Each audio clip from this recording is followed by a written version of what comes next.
नमस्कार। Force is supreme law के इस कानूनी एपिसोड में मैं एडवोकेट डॉक्टर अजय कुमार पांडे एक बार पुनः आपका स्वागत करता हूं। जी हां जनाब, इस बार एक मसला राम का प्रदेश, अयोध्या की धरती, उत्तर प्रदेश से। क्या उत्तर प्रदेश में सब कुछ ठीक ठाक चल रहा है कानून की दृष्टि से? योगी जी की चारों तरफ बुलडोज़र बाबा की जय जयकार है, लेकिन पर्दे के पीछे क्या हो रहा है कानून की नज़र से? हापुड़ में ज़बरदस्त तरीके से एडवोकेट्स की पिटाई, उसके बाद पूरे उत्तर प्रदेश में हड़ताल, हाई कोर्ट मॉनिटर्ड कमेटी का गठन पर पुलिस के खिलाफ योगी जी या योगी जी की सरकार अब तक कोई कार्रवाई नहीं कर पाई। आखिर मसला क्या है? क्या किसी राज्य में निवेश तब तक आ सकता है जब तक कि उस राज्य की पुलिस कानून के रक्षक होने का रोल न सिर्फ सही तरह से निभाए, बल्कि निभाते हुए दिखे भी, उसकी वर्दी पे दाग न लगे, उसकी वर्दी पे सवाल न उठे, उसे जनता का भी विश्वास प्राप्त हो, ऐसे ही राज्यों में निवेश आ सकता है। वरना निवेश की यह कहानी बंबई की कहानी हो जाएगी, जहां से निवेशक भाग रहे हैं, जहां से व्यापारी भाग रहे हैं। पिछले दिनों जो वहां सरकार रही और उसने जिस तरह से कानून और व्यवस्था और उसकी पुलिस ने प्रख्यात पत्रकार अर्नब गोस्वामी को उठा लिया, कंगना रनावत का घर तोड़ डाला, भांति भांति की राजनीतिक प्रेरित घटनाएं हुई। आप देखिए कि टीआरपी मामले में वहाँ के एडवर्टीजमेंट एजेंसी और उनके एग्जीक्यूटिव पर और इंडिया रेटिंग एजेंसी पर बार्क पे पुलिस ने हमले किए, उनके एग्जीक्यूटिव्स को उठा लिया। तो इन सब का नेगेटिव मैसेज जनता और निवेशक, खास करके निवेशक के पास जाता है।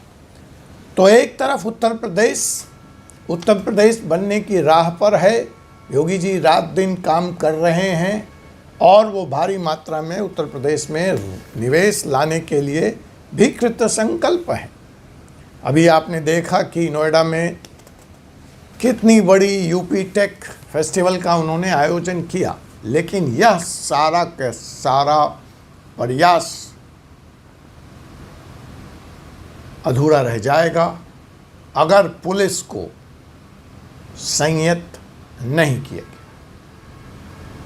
तो जी हाँ जनाब, आज जो हमारा सवाल है वह उत्तर प्रदेश में जो पुलिसिया हालत है उसी को लेकर यह कानूनी एपिसोड मैं आप सबके बीच में ला के आ रहा हूँ।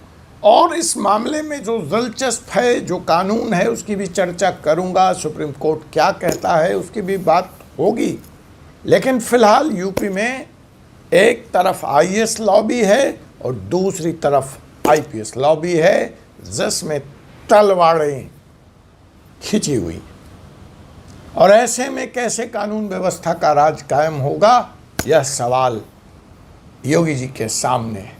फिलहाल आईपीएस लॉबी का पलड़ा भारी दिखता है, उसके खिलाफ कार्रवाई होती नहीं दिख रही है। राज्य में कार्रवाई करे तो कौन? इसका पावर है तो किसके पास है? फिलहाल स्थिति अस्पष्ट है। लेकिन आइए हम एक मामले पे गौर करते हैं कि पीछे दिनों जो उत्तर प्रदेश के चीफ सेक्रेटरी साहब हैं, उन्होंने एक नोटिस जारी किया, एक गवर्नमेंट ऑर्डर जारी किया। यह ऑर्डर डिस्ट्रिक्ट मैजिस्ट्रेट को एम्पावर करता था कि वह ज़िले की जो क्राइम जुडिशियल सिस्टम है उसका नेता होगा, उसको लीड करेगा और उसकी अध्यक्षता में ही ज़िले में कानून और व्यवस्था क्राइम मीटिंग हुआ करेगी। जैसे ही यह आदेश 30 अगस्त को आया, पूरे उत्तर प्रदेश के पुलिस महकमे में हड़कंप मच गया। आवर तावर तोड़ फोन की घंटियां घनघना उठी और 24 घंटे के अंदर यह आदेश चीफ सेक्रेटरी महोदय का कूड़े के ढेर में पाया गया। यह ऑर्डर विड्रॉ हो गया। जैसा कि मुझे जानकारी है, जैसा बताया गया, जैसा मीडिया में आया कि यह सारी कार्रवाई, यह सारा ऑर्डर कूड़े के ढेर में माननीय डीजीपी महोदय और अन्य वरीय पुलिस अधिकारियों के दबाव के तहत योगी जी ने लिया। अब ऐसा योगी जी ने क्यों किया? क्या योगी जी पे पुलिस भारी है या पुलिस पे योगी जी भारी हैं? यह तो योगी जी बता सकते हैं। लेकिन वस्तु स्थिति यह है कि चीफ सेक्रेटरी महोदय का यह आदेश रद्दी के टोकरी में डाल दिया गया। अब देखिए, यूपी में फ़िलहाल स्टेट सब्जेक्ट है लॉ एंड ऑर्डर, तो दो तरह की व्यवस्था कायम है। एक व्यवस्था वह है जहां कमिश्नरेट सिस्टम लागू है। कमिश्नरेट सिस्टम में तमाम पावर्स पुलिस की कानून और व्यवस्था के मुतल्लिक अच्छा इन्वेस्टिगेशन हो सके, रेट ऑफ कन्विक्शन बढ़ सके, तत्काल फैसले हो सकें, डीसीपी महोदय को सौंप दिया जाता है। और जहाँ पे कमिश्नरेट सिस्टम लागू नहीं है, वहाँ पे ऐसी व्यवस्था लागू है जो पुलिस एक्ट 1861 के अनुरूप है, जहाँ डीएम कानून और व्यवस्था के लिए उत्तरदायी होता है और वह कानूनी बैठकों को, क्राइम बैठकों को लीड करता है। लेकिन जब यह आदेश हमारे चीफ सेक्रेटरी महोदय का आया तो यह पुलिस वालों को, आईपीएस लॉबी को नहीं भाया और उन्होंने रातों रात यह आदेश बदलवा दिया।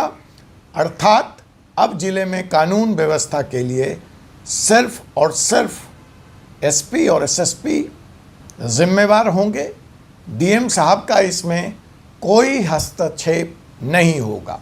मुझे बात तो यह समझ में आती है कि आगरा, नोएडा, गाज़ियाबाद, कानपुर, लखनऊ, प्रयागराज और वाराणसी जो पुलिस कमिश्नरेट है, वहाँ तो यह व्यवस्था लागू है ही। फिर यूपी के अन्य ज़िलों में ऐसा फैसला क्यों लिया गया? और क्या चीफ सेक्रेटरी महोदय बिना मुख्यमंत्री को विश्वास में लिए ऐसा आदेश जारी कर दिए थे?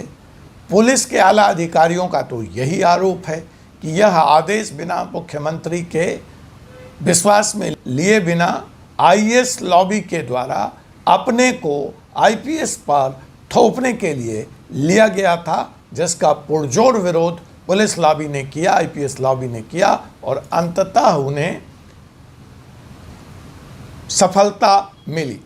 इससे जो संदेश जा रहा है कि क्या उत्तर प्रदेश पुलिस राज्य की तरफ बढ़ रहा है? क्या आईएएस लॉबी या डीएम व्यवस्था या जो सिविल ऑफिसर की जो व्यवस्था है उसको दरकिनार किया जा रहा है या उसकी अनदेखी की जा रही है? देखिए, यह जो इस तरह का आदेश है वो कोई पहली बार उत्तर प्रदेश में नहीं लाया गया और न ही पहली बार वो निरस्त किया गया। 2017 में भी तब के तत्कालीन चीफ सेक्रेटरी अरविंद कुमार जी ने एक ऐसा आदेश लाने की कोशिश की थी और पुलिस एक्ट के अनुसार कानून और व्यवस्था की स्थिति उत्तर प्रदेश में कायम करने का प्रयास किया था। लेकिन तब के डीजीपी माननीय श्री सुलखान सिंह जी के भारी विरोध के कारण सरकार को वापस लेनी पड़ी। कानून की दृष्टि से अगर हम जाएं तो 1861 का एक्ट तो डीएम को ही क्रिमिनल जुडिशियल सिस्टम का सर्वोसरी मानता है।